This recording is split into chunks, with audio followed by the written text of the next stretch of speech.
Di ba kasama mo si Isko sa kampanya noong midterm election nang pinaglalait mo si Benny Abante at saka si Valeriano?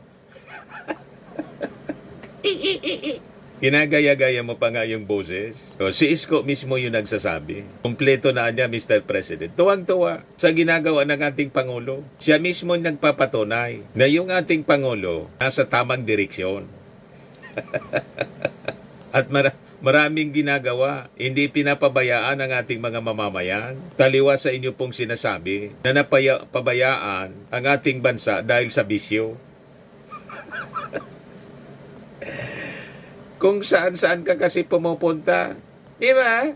Kaya hindi ka updated. Napakaraming ginagawang mabubuti para sa ating bayan. Ang ating Pangulong Bongbong Marcos, witness mismo si Isko.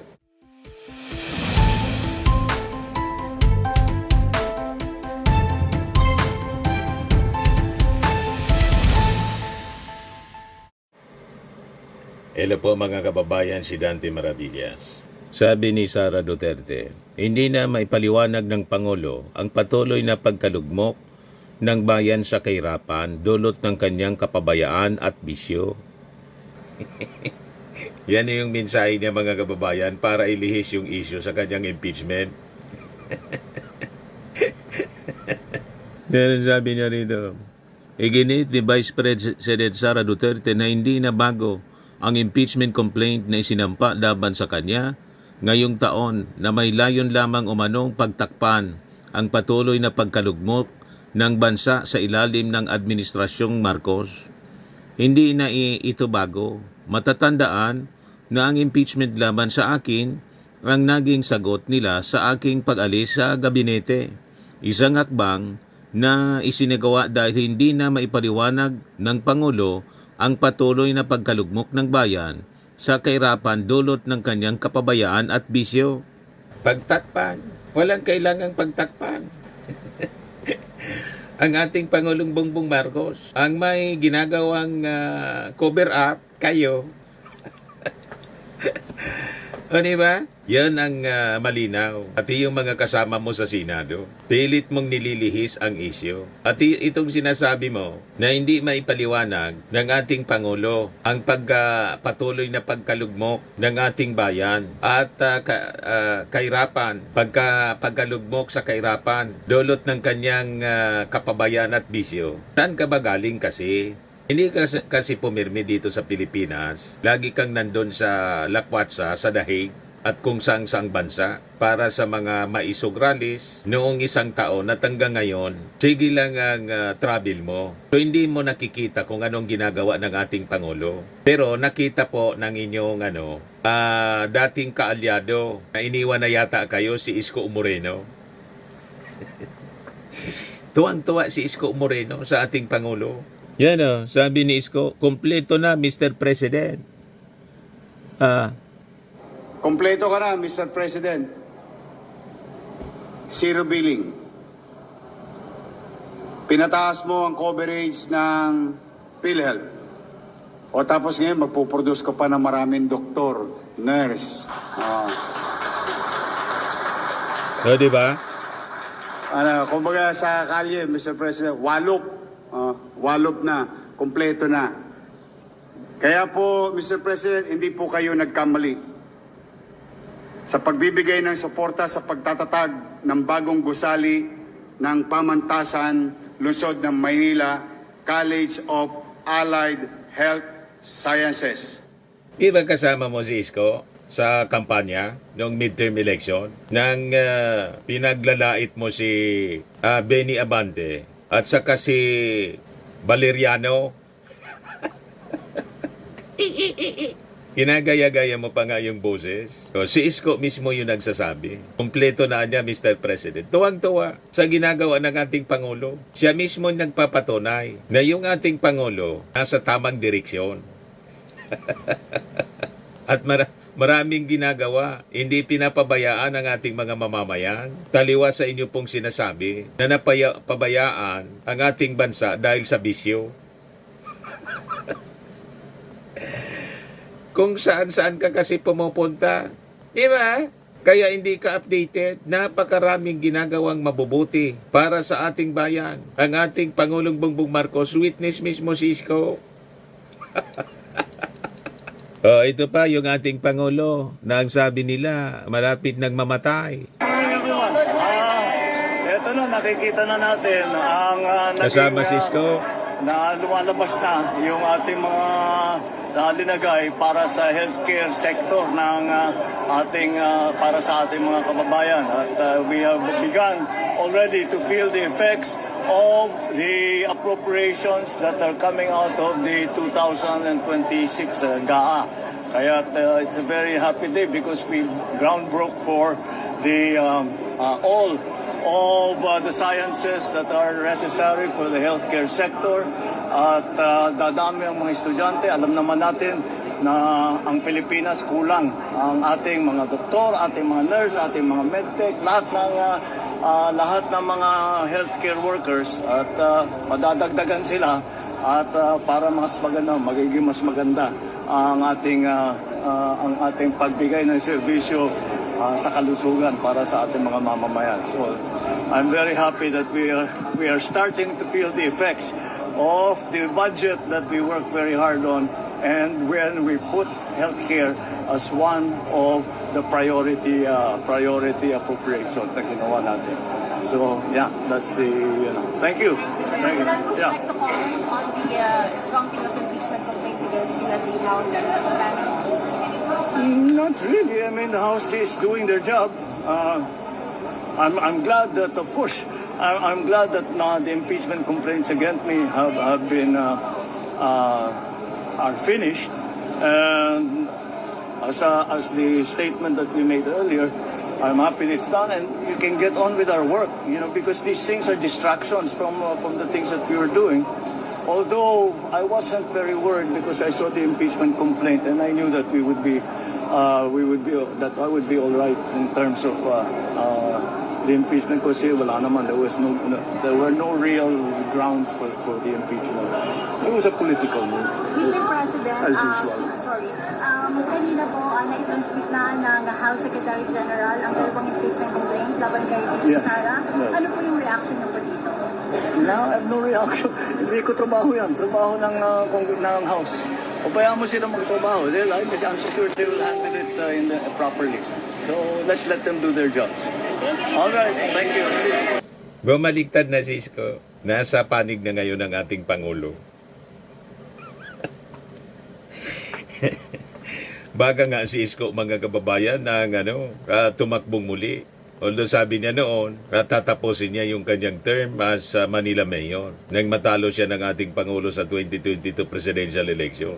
Who knows, baka biglang bumalik sa presidential derby si Isko, kalaban na ni Sara Duterte, kung hindi siya ma-impeach.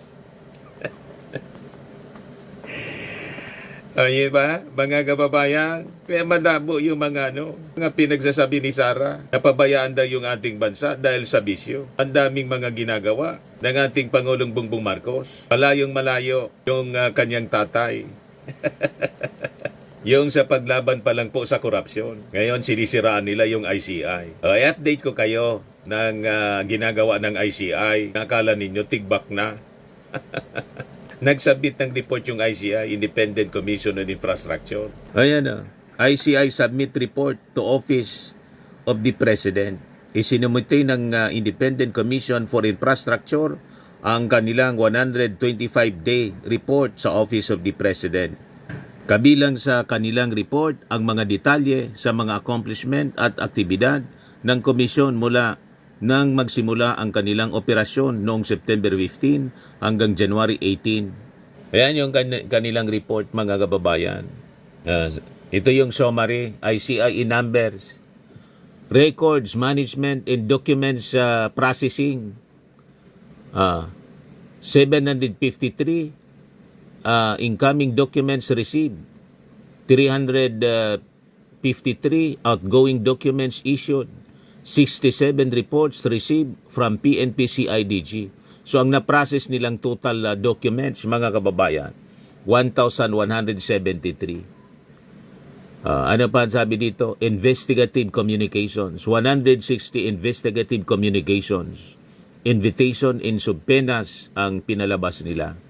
Notable personalities appearing before the ICI. 25 total notable personalities. You see? 5 mga agency heads, 7 mga senador, 13 mga members of the House of Representatives. So ang total po, 20 legislators. Ang hearings, mga kababayan, na naisagawa nila, in proceedings, 32 hearings conducted or 44 hours of hearings. 3 hearings live stream, 36 witnesses and resource persons heard. O ngayon, 66 individuals referred for ILBO issuance. Ito yung importante dito, yung ombudsman referrals. 9 total referrals submitted to the ombudsman para yung iba kasuhan, yung iba for further investigation. 65 total individuals referred to the ombudsman. Financial control, 6,692. Bank accounts, frozen, subjected to freeze orders. Ilan yung total assets? 24.7 billion estimated total value assets ang nabawi. Assets seized, preserved, frozen, or surrendered. Kita ninyo? Yan 229 motor vehicles, 394 insurance policies, 161 real properties, 16 e-wallet accounts, and 10 mga air assets yung kanilang freeze o kinumpiska, mga kababayan. Yan ang nagawa, mga kababayan, ng ICI na create ng ating Pangulong Bongbong Marcos na sabi nila, bangag. Dahil sa bisyo daw, napabayaan yung ating bayan. Anong napabayaan? Nililigtas ng ating Pangulong Bongbong Marcos ang ating bayan sa massive corruption na ginawa ng previous administration. Di ba pa? Yan ang malinaw diyan. At may mga senador na susunod, mga kababayan, na kakasuhan, recommended for filing ng plunder case, malversation of public funds, at alam na ninyo kung sino-sino, mga kaalyado ni Sara. Kaya kung may kapabayaan, mga kababayan, yon ang Duterte administration, yung tatay niya. Hindi lang pinabayaan yung kanyang mga kaalyado na magpiesta sa pundo ng bayan, kundi pati yung ating territory. Di ba? Hanggang ngayon, alam na ninyo kung ano yung posisyon ni Marcoleta pagkatapos biglang bawi ang kanyang mga sinabi sa issue ng China, mga kababayan. Kaya malabo ang mga pinagsasabi ni Sara, mga kababayan. Lahat kasinungalingan, baliktad lahat. Napakasipag ng ating Pangulong Bongbong Marcos. Tingnan ninyo ito, mga ginagawa ng ating Pangulo na hindi nagawa ng anumang administrasyon, including yung kanyang tatay. Yan aktibong pamumuno ng DHSUD. Sa pamumuno ni Secretary Aliling, patuloy na isinusulong ng DHSUD ang mga programang may agarang epekto sa buhay ng mga mamamayan.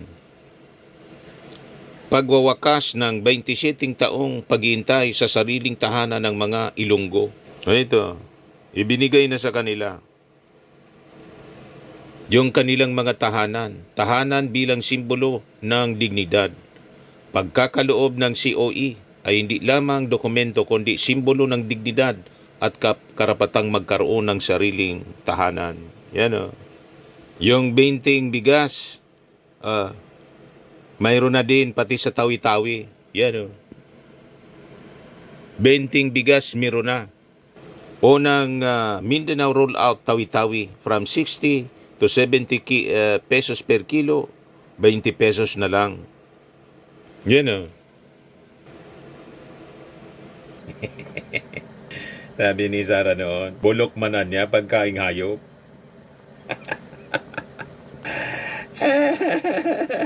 O ito pa, eGov PH Super App, solusyon sa traffic fines at serbisyong government-wide.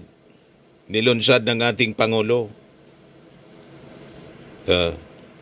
Iba-ibang sistema dati ang kailangan para sa traffic fines, iba-ibang platforms para sa dokumento. Magulo at nakaka-stress. Ngayon po, may isa ng sistema. Yan o. Naisip yan mga kababayan ng previous administration, hindi. Lahat lang ejiki. Tukang-tukang mga kababayan yung narinig natin. O di pa, konektadong buhay, konektadong bayan.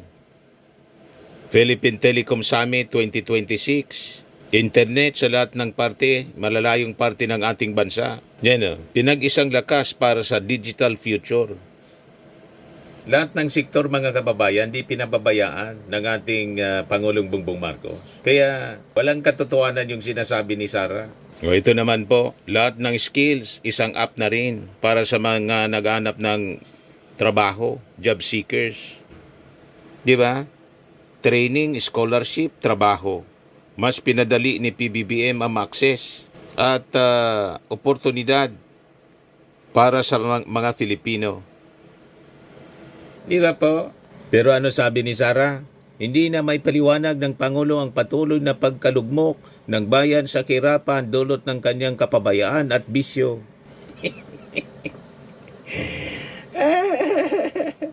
Basag na basag mga kababayan si Sara Duterte. At yung ating Pangulo, mga kababayan, hindi tulad ng kanyang tatay at mga kaalyado na mga senador na mas kampi sa China kaysa sa ating bansa, sa Pilipinas. Ito, pakinggan ninyo. Si Marcoleta, mga kababayan. As West Philippine Sea. Wala po yun. That is a creation by us. Sa totoo lang po, Creation ay lang babasahin daw po yung ating WPS. mapa. There is no West Philippine Sea.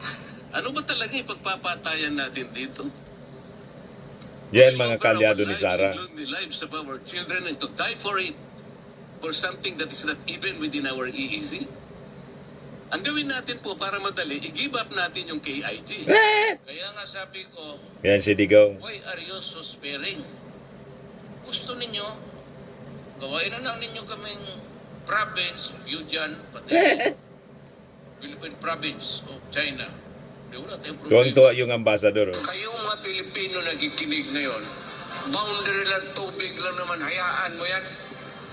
Insist on Philippines previous perspective. Karami ng dagat natin, ibigay na lang. Sige, Ibigay na lang daw. Ito yung si Martin. The Philippines remains steadfast in protecting our rights and entitlements in the West Philippine Yan ang Sea, Filipino. by upholding international law, particularly the 1982 UNCLOS and the 2016 South China Sea Arbitral Award. We categorically reject attempts to undermine our sovereignty, sovereign rights, and jurisdiction through coercion or disinformation. Our approach is anchored on legal clarity, diplomatic dialogue, leveraging partnerships, and the peaceful settlement of all disputes. Ang West Philippine Sea ay hindi katang-isip natin lamang. Ito Yan ang ating Pangulo. At ito ay mananatiling atin hanggat nag-aalap ang diwa ng ating minamahal na bansang Pilipinas.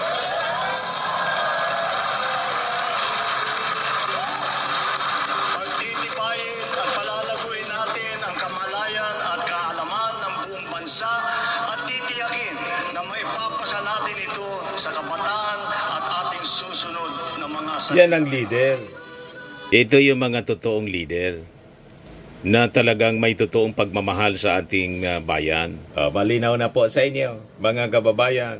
Kaya fake news, mga kababayan, itong si Sara Duterte.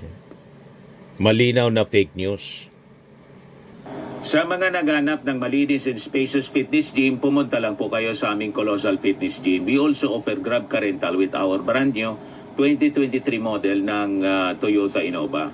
We also accept booking for those who are planning to travel via PAL, Cebu Pacific, and other airline companies, local and international, and bills payment for Meralco Bills, PLDT, Aleco Bills, etc. Ang Colossal Fitness Gym is located at 3rd floor Security Bank Building, Landco Business Park, Legazpi City, Albay. For inquiries, look for Chilon Maravillas. Contact number 0966-802-0949. Yan yung aming Innova. Lagi na pong matao sa amin. Pati mga foreigners po, tingnan ninyo, mga British tourists sila. Ang lalaki ng katawan na, mga kababayan, nag-gym sa amin. Ito naman po, Indian National. Ito mga mga European sila. Ito naman yung bago naming product na binibenta online, iGlow Serum. Whitening po siya galing sa South Korea. Tingnan ninyo yung epekto sa aking anak na architect entrepreneur, Riz Maravillas. For inquiries, look for Riz Maravillas on FB. Ito naman po, Fairmax Firming and Lifting Cream, pinapahid po sa mga pulses in other affected area. Mainam po sa mga pains at paninigas ng mga kaso-kasuan. Ito po, Automax Radiant Serum. Sa mukha naman yung application, anti-aging po siya. You will look 10 years younger than your age. Ito naman po yung bagong product naming binibenta online. I am worldwide amazing pure organic barley from Australia po. Mainam ito sa mga cancer patients tulad nito po, isang cancer survivor. Cancer free na siya ngayon. Siya mga kababayan, si Yulitan, ovarian cancer survivor. Sabi niya, barley did not just save my life, it gave me a new life. In 2019, Jolie faced the fight of her life through surgery and harsh chemotherapy. I am worldwide amazing pure organic barley became her source of strength. It boosted her immune system when she needed it most and gave her the energy to keep going. 100% organic siya, immune system booster kasi, and trusted by survivors. Ganon din si Maritoni Fernandez, cancer survivor din siya. For your inquiries po, dumiretso na lang kayo sa aking anak na architect entrepreneur Riz Maravillas. Sa mga mahilig naman po sa mga imported bags and wallets, dumiretso na lang kayo kay Ma'am Eileen Rosales, Eileen Closet. Nakabase po siya sa Amerika. Yan yung kanyang mga bags, mga kababayan na binibenta online. Yan, napakaganda. Ito yung live selling na ginagawa. Sa mga mahilig naman po magpa-spa, try ninyo po dito sa Pamper City, the Medical Aesthetics and Wellness Center sa Prestige Bay, Asiana City, Parañaque City, Metro Manila. Pamper City by OMG, your luxury escape.